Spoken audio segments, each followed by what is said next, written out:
नमस्कार विद्यार्थी मित्रों, एक बार फिर हमारे YouTube चैनल में आपका स्वागत है।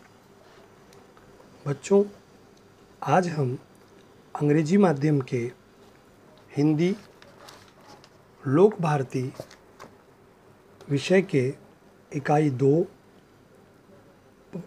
कविता क्रमांक 8 अपनी गंध नहीं बेचूंगा इसका वर्णन लेने वाले हैं। अपनी गंध नहीं बेचूंगा इस कविता के रचयिता बाल कवि बैरागी जी हैं।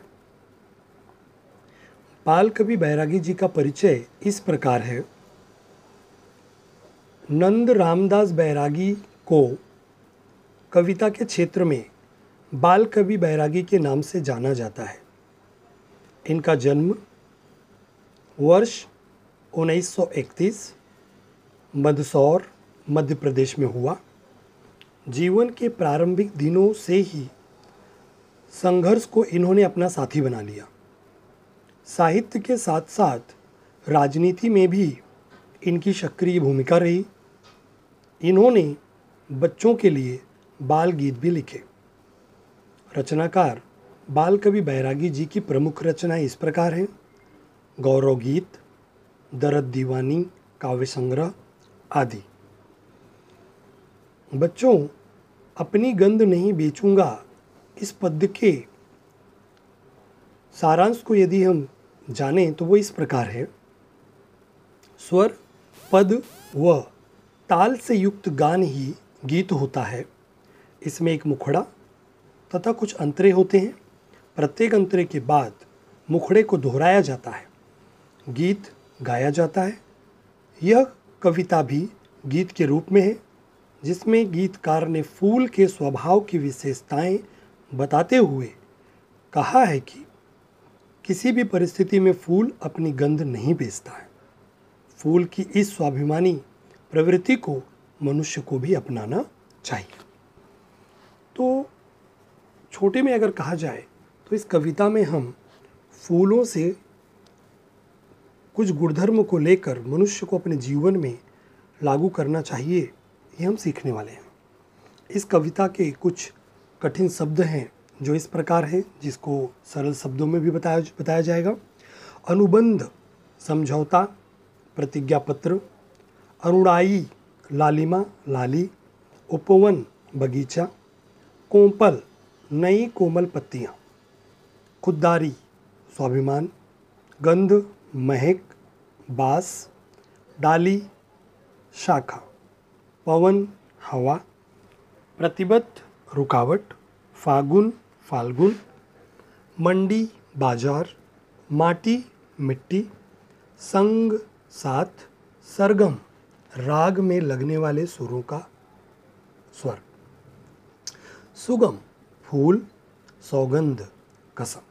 तो ये कुछ कठिन शब्द थे जिनका मैंने सरल शब्दों में वाचन किया है।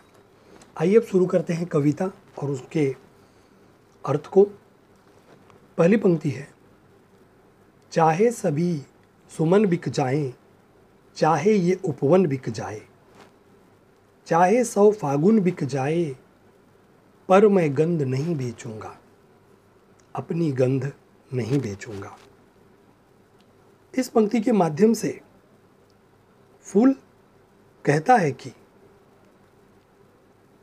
यहाँ मौजूद सारे फूल बिक जाएंगे, इस बगीचे को बेच दिया जाएगा। ऐसे 100 फागुन आएंगे और वो 100 फागुन भी बिक जाएंगे, लेकिन वह यानी कि फूल अपनी गंध कभी नहीं बेचेगा। यहाँ कवि ने फूल को सज्जन व स्वाभिमानी व्यक्ति की उपमा देते हुए यह स्पष्ट किया है कि ऐसा व्यक्ति किसी भी परिस्थिति में अपने स्वाभिमान के ऊपर समझौता नहीं करता है। कवि के मतानुसार फूल की तरह सज्जन व्यक्ति अपने स्वाभिमान को कभी बेचते नहीं। दूसरी पंक्ति: जिस डाली ने गोद खिलाया, जिस कोपल ने दी अनुनाई, लक्ष्मण जैसी चौकीदारी देकर जिन कांटों ने जान बचाई, इनको पहला हक आता है, चाहे मुझको नोचे तोड़े, चाहे जिस मालीन से मेरी पंखुड़ियों के रिश्ते जोड़े। जो मुझ पर मड़नाने वालों, मेरा मोल लगाने वालों, जो मेरा संस्कार बन गई, वो सौगंध नहीं बेचूंगा, अपनी गंध नहीं बेचूंगा।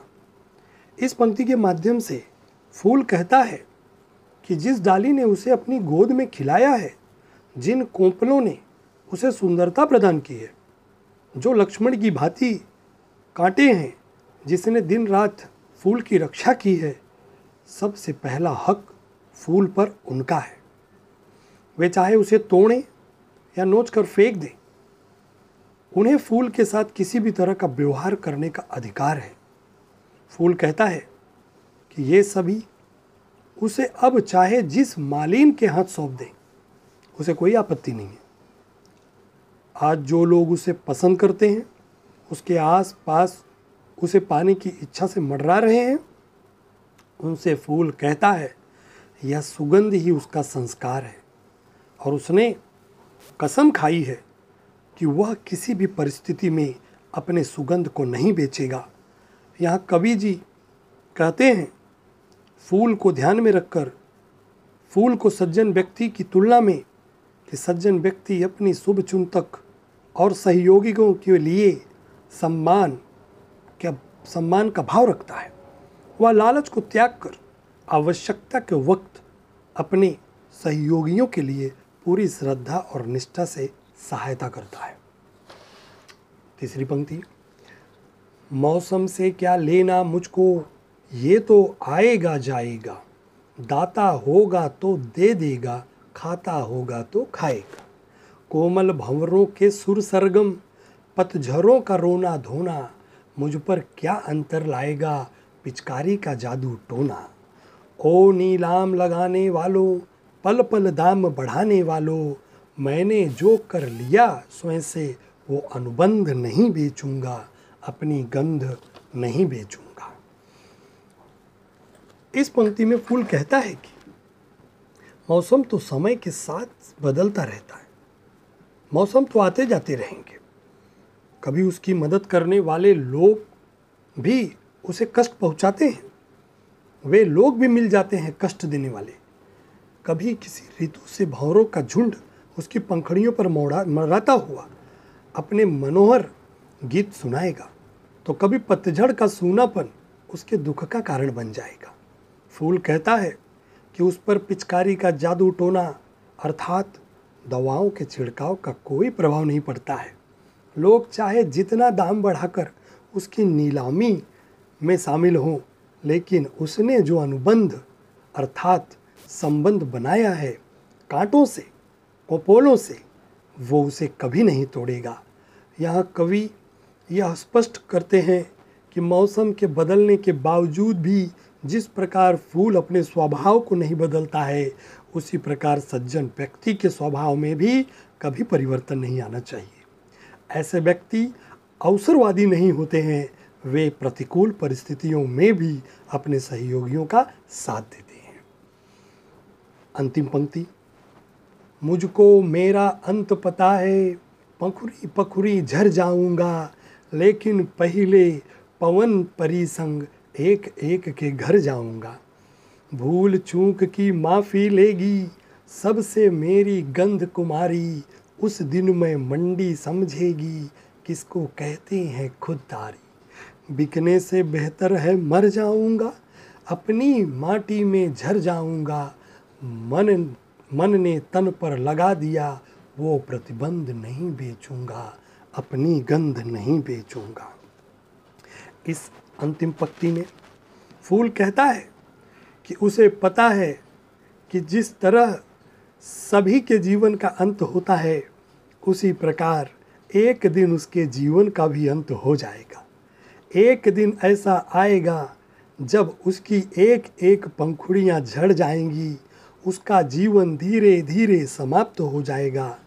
उसका जीवन समाप्त हो उससे पहले वह हवा के झोंकों के साथ उसे जीवन देने वाले, उसे पाल पोस कर बड़ा करने वाले, उसकी रक्षा करने वाले उन सभी के घर वो जाएगा और अपनी सुगंध से उन सभी को धन्यवाद देगा और अपनी गलतियों के लिए माफ़ी मांगेगा।